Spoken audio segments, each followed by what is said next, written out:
прогревается, рост идет инфекционных заболеваемостей. А помимо этого мы же в воде еще и стрептококки, и стафилококки мы высеваем.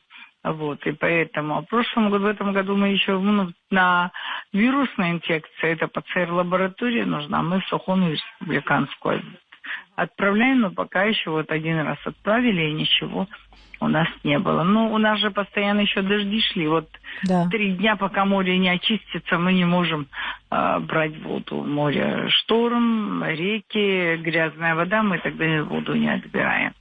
Но когда уже питьевую воду идут на обследование, да, смывы берутся, пищеблока, когда случаи заболеваемости, вот, например, гостиница «Россия», да, вот он передо мной, обязательно смывы, обследование пищеблока, потом медицинские книжки смотрим, потом мы смотрим, если этот больной, то есть, который заболел, он еще не уехал, мы, значит, его опрашиваем, что ел, что пил, где был, на экскурсии был, ну и педанамнез.